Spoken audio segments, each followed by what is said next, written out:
Turn it to low, the lowest spot.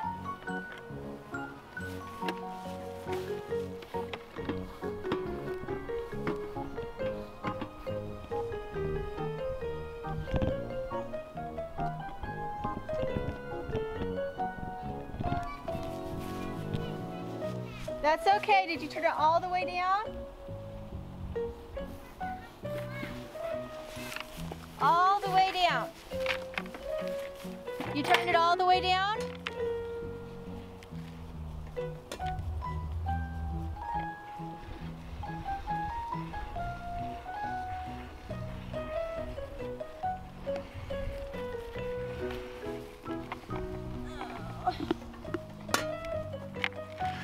She doesn't like you guys. I was trying to get you in close and she thinks it sounds like a snake.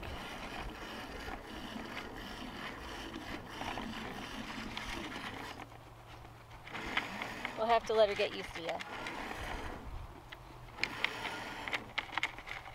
Did you fill up the outhouse water?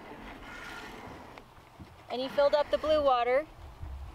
All the way? Did ya? Huh? Go fill it up.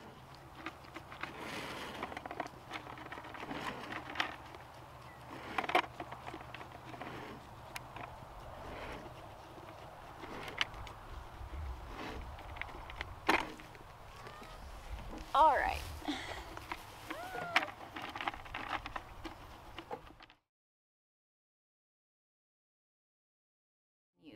So today's going to be mozzarella. The reason for that is that mozzarella is a fresh cheese. I don't have to age it. I can just put it in the fridge and we can slice it, we can grate it. It melts well and it's relatively easy to make. It's all about acidifying the milk. You use a thermophilic culture. Thermophilic. Okay. And the place that I get my starts from is New England Cheese Company. You can get them from Amazon, and the New England Cheese Company does have cultures on Amazon. So if you'd be interested in the cultures, they're in the link below. I use mesophilic and thermophilic. And I also have some yogurt starts and some creme fraiche starts, and it's very inexpensive. Some of them you can create your own starts with by making the yogurt and then putting it in ice cube trays, freezing it, and then popping them out, and then each one of those little cubes is a new batch of starters. So it's all very simple. What will be complicated about this is your timing and your temperatures.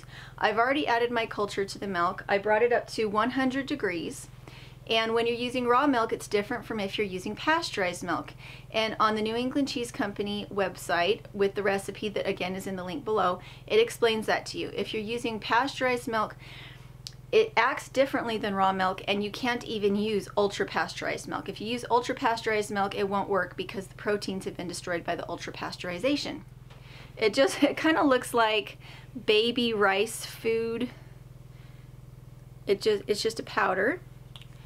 And I'm only doing 1 gallon because I only have 1 gallon of milk. I could have saved 2 gallons worth, but I prefer to use my recipe in small batches until I get the hang of it. I have made microwave mozzarella before and I don't like it. What it is it physically changes the pH rather than it being a bacteria that changes the pH. And because of that, it's like you took and forced it into what you wanted it to be instead of it naturally getting there. So the flavor won't be the same. Because the bacteria also changes the flavor, and the consistency won't be the same. If you use a bacteria and you change your temperatures, you can actually change the type of cheese it turns into, whereas with the citric acid one, you only ever really get one product. And if you don't do well with citric acid, that's another thing. I don't do well with citric acid. It makes blisters on my tongue. It's not a happy product for me. So I've made cheddar in the past, creme fraiche, ricotta, those kinds of cheeses. I've never tried the mozzarella before except for the microwave kind, so I'm kind of excited to try this. And once the milk has acidified to a certain point, that's when we add the rennet, and that's when the curd will set. The rennet is created from material that's in the stomach lining of a newborn baby calf. I'm not sure what, it's a coagulant. And you can also get vegetable rennet. It is available, but traditionally it was the lining of a goat or a calf, some kind of ruminant that had never eaten solid food.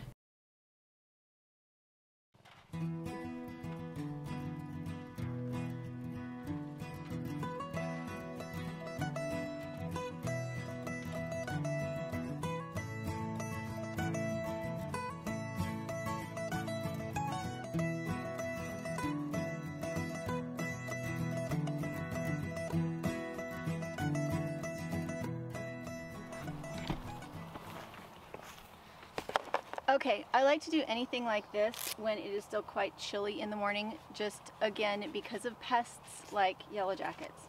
I'm going to wear gloves, it's the better part of valor. These are all just little pieces of wood that are not treated, they don't have anything weird on them. And I don't want to burn them, I want to use them as something that stays on my property and makes it so that I don't have to buy straw. That one has paint on it, so I don't want it. Okay, so I'm going to gather it all up.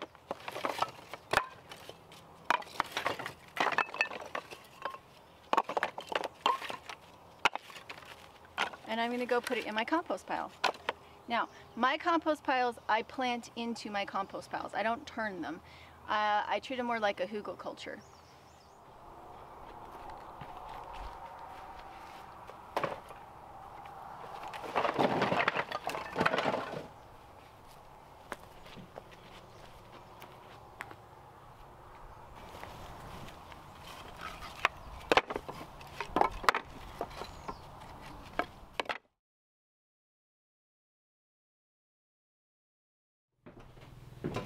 Okay, now I'm going to take a 1/4 cup of water, and I would say that it is much easier to do this when you don't have caulk all over your hands. I am trying to do other projects, but there we go.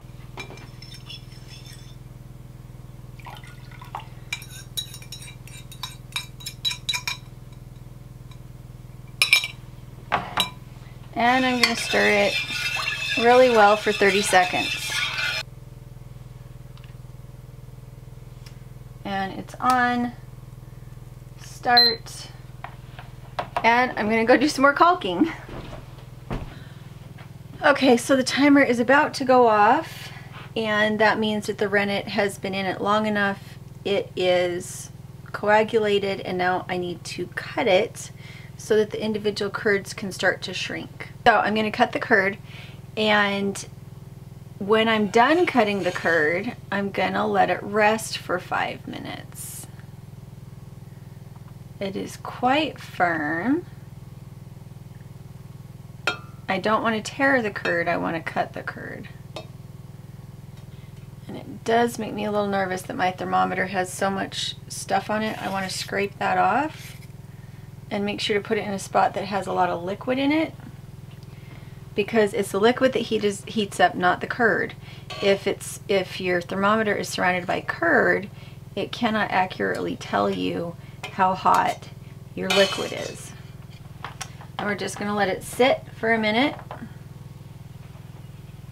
And I am a little concerned about why my thermometer is not telling me a higher temperature.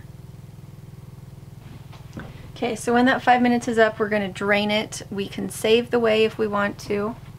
I'm going to turn off the heat because I am concerned, because I see steam here, I am concerned that it's heating up more in the bottom than what the thermometer is registering, which I don't want. Okay, so it rested for 5 minutes. It's starting to smell like cheese. You'll see I have some good curd here. And what I need to do is go through and start cutting things up just a little bit more consistently. They need to be somewhere between a 1/2 inch and an inch.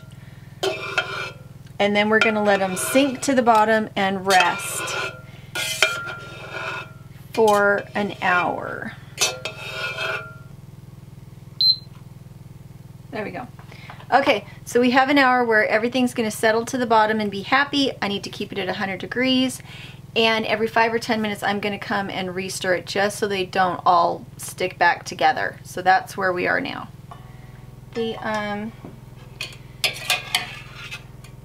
The curd has sat long enough. And so now, let's see if I can get this up closer. Now we're going to take the curd out and let it drain. So move all these extra things out of the way. And we're going to save the whey for cooking.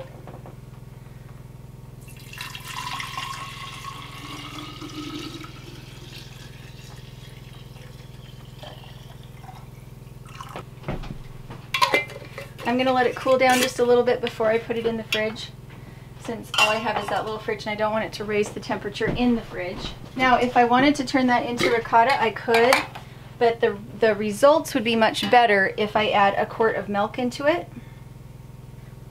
There's the last little bit of curd.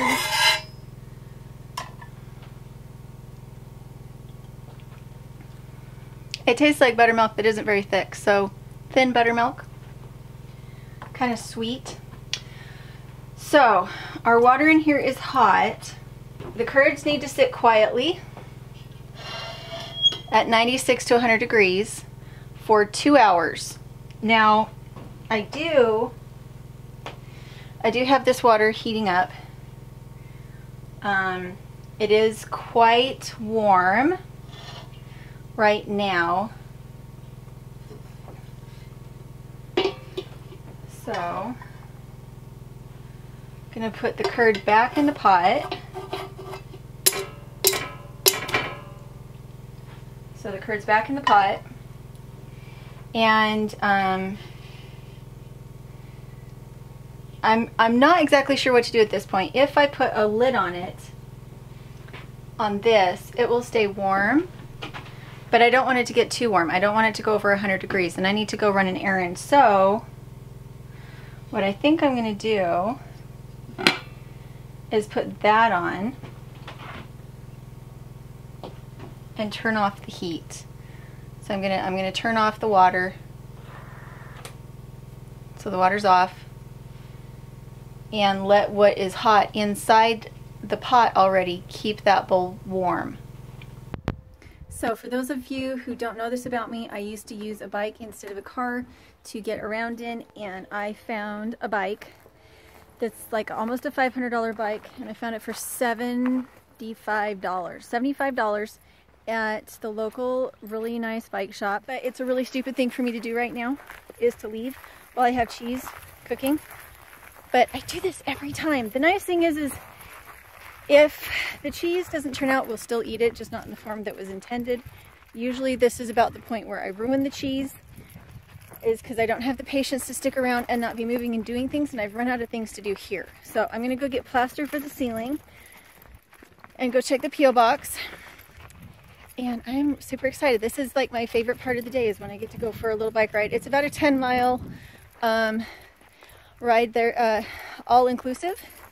So super excited. So we have packages, super exciting. I get my jeans on eBay because I can get $140 pair of jeans for $7 plus shipping. And I don't like the way that modern cuts fit. They're too low instead of covering my belly button so that when I bend over my butt doesn't show. So I get like vintage, like from the 80s style jeans, mom jeans, with spandex in them so that they always fit. So super exciting. That's not good manners.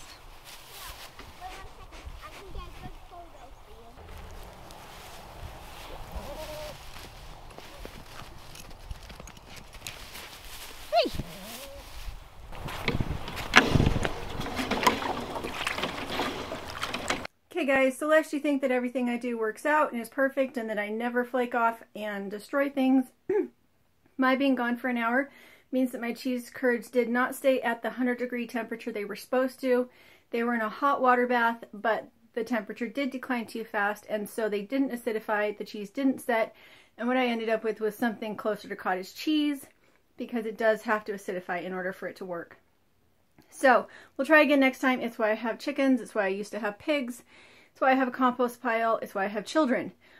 I wouldn't say that we never put cheese stuff in the compost. I save the whey and we use it for pancakes and things. And up until this batch, we have eaten every single bit of the cheese that's come out, whether it turned out or not, because it tasted good. This one, because of the way that mozzarella is, to where it gets a little bit rubbery as it's waiting to acidify, we ate most of it. We saved all the whey. We ate most of the cheese itself, but some of the cheese did go in the compost. So one of these days, I will actually film a time when I do it right and pay attention, but in the long run, it's food for our bellies. We eat it all, unless it's rubbery mozzarella. And the cats enjoy it if we don't. And if we had a pig, they would get all of it, which is how we used to dispose of it when we had tons of milk and I was making cheese all the time. So, talk to you later.